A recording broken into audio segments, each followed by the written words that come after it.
नमस्कार दोस्तों, पृथक विचार में आपका स्वागत है। मैं हूं देवेंद्र वर्मा। चीन भारत का पड़ोसी देश है, सुपर पावर है। और सुपर पावर इसलिए है क्योंकि उसकी सारी सरकारी व्यवस्थाएं पूरी तरह चाक चौबंद हैं। उसकी अदालतें समय पर न्याय करती हैं। जस्टिस लेट जस्टिस डिनाई की भावना को वहां की सरकार और वहां की अदालतें अच्छी तरह समझती हैं। तभी तो वहां अपराध ना के बराबर होते हैं। कोई भी देश क्या किसी सड़ियल न्याय प्रणाली के साथ कभी सुपर पावर बन सकता है? ऐसा तो सोचना भी फिजूल है। न्याय किसे कहते हैं वो आप इस घटना से समझिए, और साथ ही एक जैसे अपराध के लिए भारत और चीन की अदालतों का अलग अलग नजरिया देखिए। तो साहब, मामला ये है कि चीन के एक हॉटपॉट रेस्टोरेंट में सूप के बर्तन में पेशाब करने वाले दो लड़कों को कोर्ट ने $3 लाख यानी करीब 2 करोड़ 70 लाख रुपए जुर्माने की सजा सुनाई है। ये घटना फरवरी में चीन की सबसे बड़ी हॉटपॉट चेन हैडिलाओ की संघाई की एक शाखा में हुई थी। शराब पीने के बाद 17 साल के दो लड़कों ने ये घिनौनी हरकत की थी और उसका वीडियो ऑनलाइन पोस्ट हुआ था, जिसके बाद घटना की चीन में बड़े स्तर पर आलोचना हुई थी।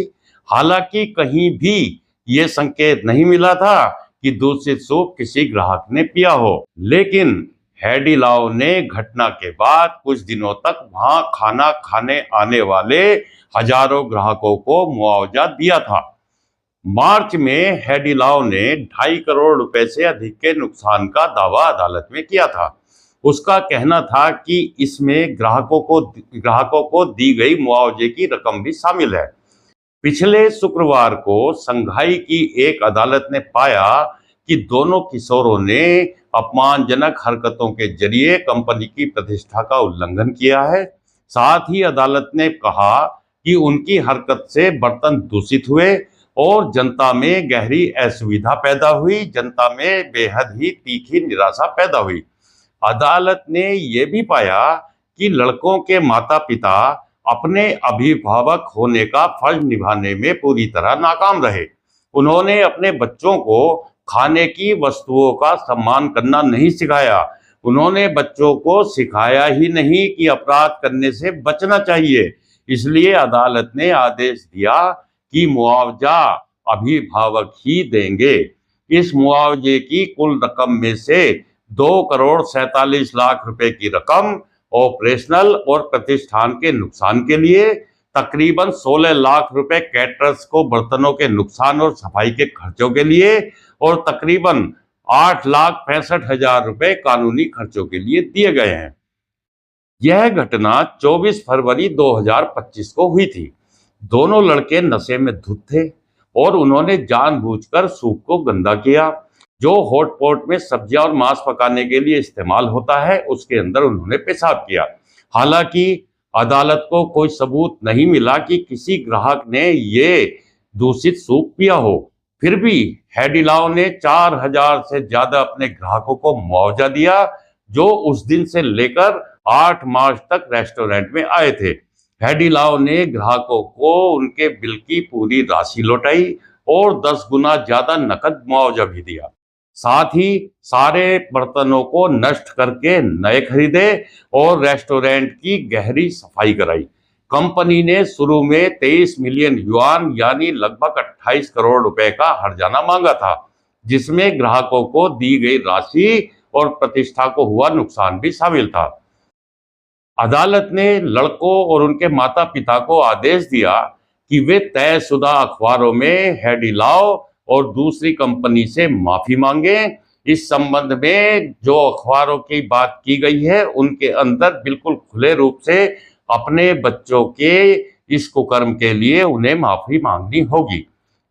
अब देखिए, इस मुकदमे का फैसला 12 सितंबर 2025 को यानी कुल लगभग 6 महीने में आ गया।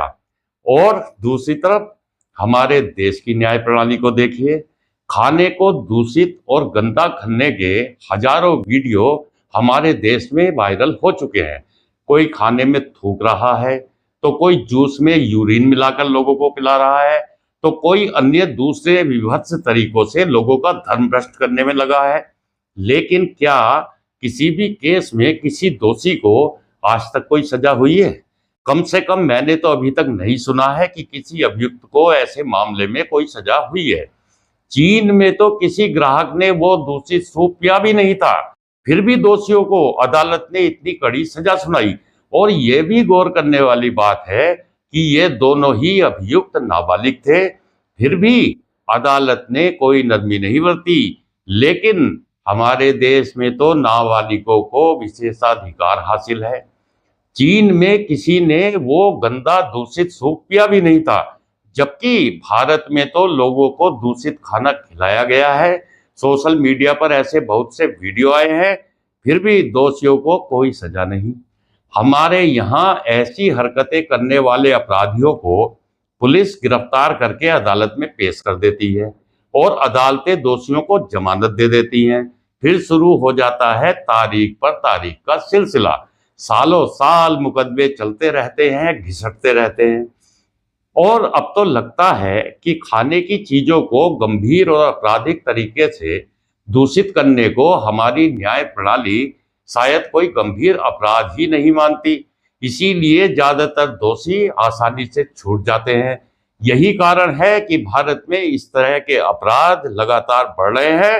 कानून का डर ऐसे अपराधियों में है ही नहीं। क्या हमारी अदालतें चीन के इस प्रकरण से कोई सबक लेंगी, या जैसा चल रहा है वैसा ही आगे हमेशा चलता रहेगा? दिक्कत की बात तो ये है कि भारत की न्याय व्यवस्था में सुधार हो, ये बात किसी सरकार के एजेंडे में है ही नहीं। तो ये उम्मीद भी कैसे करें कि हमारे यहाँ कुछ बदलेगा या ऐसे अपराधियों में कानून का कोई डर पैदा होगा। जिस तरह चीन की अदालत ने खाने को दूषित करने को गंभीर अपराध मानकर दोषियों को कड़ी सजा सुनाई, उससे इतना तो स्थापित हो ही गया कि आगे चीन में इस तरह का अपराध करने से पहले कोई भी व्यक्ति 1000 बार जरूर सोचेगा। तो इस वीडियो में इतना ही। आपसे निवेदन है कि चैनल को सब्सक्राइब करें, वीडियो को लाइक करें और कमेंट भी जरूर करें। नमस्कार।